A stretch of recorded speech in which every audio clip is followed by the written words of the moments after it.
नमस्कार. आज श्रीगोंदा शहराचं जी काही पालिकेची निवडणूक आहे याचा प्रचाराचा शेवटचा दिवस आहे आणि आम्ही ज्या दिवशी उमेदवारी जाहीर झाल्या होत्या, उमेदवारी जाहीर झाल्यानंतर एक आम्ही माफीनामा काढला होता. म्हणजे प्रत्येक निवडणुकीमध्ये एक जाहीरनामा काढला जातो आणि जनतेला आव्हान केलं जातं. पण यावेळेस आम्ही जनतेची माफी मागितली होती आणि माफी मागत असताना हा आमचा जो माफीनामा होता, आम्ही प्रत्येक व्यक्तीला घरोघरी आम्ही पोच केला होता. घेऊ शकत नाही. आज दुर्दैव श्रीगोंद्याचं हे झालेलं आहे. निवडणूक पालिकेची आहे आणि आता चौकात ही चर्चा आहे की अमुक उमेदवार काही पॅकेज दिलं की ह्याला पाठिंबा द्यायला तयार आहे, त्याला पाठिंबा द्यायला तयार आहे. नेमकं चाललंय काय? म्हणजे खरं तर मतदारांनी हा विषय खूप गांभीर्याने घेतला पाहिजे. श्रीगोंदा एक काळ असं होतं की श्रीगोंद्याची राजकीय संस्कृती आणि ह्या राजकीय संस्कृतीचं नगर जिल्हा आदर्श घेत होता आणि नगर जिल्ह्याच्या राजकीय संस्कृतीचा संपूर्ण महाराष्ट्र आदर्श घेत होता आणि ही सगळी परिस्थिती कुठेतरी आता बदलायला लागलेली आहे. नक्कीच उद्याचा दिवस हा श्रीगोंदा शहराच्या दृष्टिकोनातून महत्त्वाचा आहे. आज ही तात्काळ जी प्रेस घेतली, कुठेतरी म्हणजे एक राजकीय क्षेत्रात काम करणारा व्यक्ती आणि ह्या परिसराचा लोकप्रतिनिधी म्हणून मला दुर्दैव असं वाटतं की श्रीगोंद्याचं राजकारण खूप खालच्या पातळीला चाललेलं आहे. हे कुठेतरी थांबलं पाहिजे.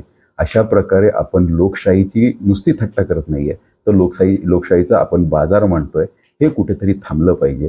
जर ह्या उमेदवारांना खरंच डील करायची होती, ह्या उमेदवारांना खरंच कोणता व्यवहार करायचा होता, तर कृपा करून आमच्या मतदारांची ही जी पिळवणूक चालली आहे, मतदारांची जी गेले काही दिवसापासून प्रचाराच्या भोंग्याच्या गाड्या फिरतात आहेत आणि प्रत्येक पक्षाच्या म्हणजे आमच्याही फिरतात आहेत, प्रत्येकाच्या फिरतात आहेत.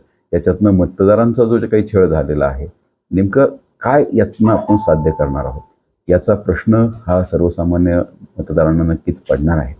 पण मी खरं तर ही प्रेस बोलवण्याचं कारणच एक आहे की कितीही परिस्थिती बिकट असली, कितीही दूषित वातावरण झालं असलं तरीसुद्धा म्हणजे तुम्ही पहा, ज्यावेळेस घनदाट अंधार होतो त्याच्यानंतर सूर्योदय हा नक्की होत असतो. त्यामुळे माझी सर्व मतदारांना विनंती आहे, असल्या विचित्र परिस्थितीत सुद्धा आपण सर्वांनी बाहेर पडलं पाहिजे. आपला मतदानाचा हक्क हा बजावला पाहिजे आणि मतदान जास्तीत जास्त प्रमाणात आपण केलं पाहिजे. कारण काय होतं, अशा घटनाक्रम झाल्या तर नक्कीच मतदारांचं मनोबल कुठेतरी खच्चीकरण होतं आणि मग मतदार भविष्यामध्ये किंवा नंतर मतदान करण्यासाठी बाहेर पडत नाहीत. त्यामुळे माझी अशा सर्व मतदारांना विनंती आहे, असल्या घटनांनी आपण कुठेही प्रवृत्त न होता आपण उद्या मतदान जास्तीत जास्त घडावं आणि मतदान करत असताना कोणाला मतदान करायचं आहे याच्यापेक्षा कशासाठी मतदान करायचं आहे, श्रीगोंद्याच्या विकासासाठी करायचं आहे हा प्रश्न आपण विचारला पाहिजे. विकास कोण करू शकतो? मी आज तुमच्या माध्यमातून कोणताही प्रचार करत नाही, तुमच्या माध्यमातून सर्व मतदारांना एक आव्हान करतोय की आपण बाहेर पडा, मतदान करत असताना योग्य निर्णय घ्या. श्रीगोंद्याला आता कुठेतरी शिस्त लागणं गरजेचं आहे. श्रीगोंद्याला आता कुठेतरी एक सुशासन आणि अनुशासनाची गरज आहे आणि ते देण्याचा आम्ही नक्कीच प्रयत्न करतोय. आपल्याला जो योग्य वाटेल त्याला मतदान करा, पण मतदान करायला बाहेर पडा. धन्यवाद. अधिक माहितीसाठी स्टार इंडिया 1 न्यूज पाहत रहा. चॅनलला सबस्क्राईब करा आणि अशाच अपडेट्ससाठी बेल आयकॉन दाबा.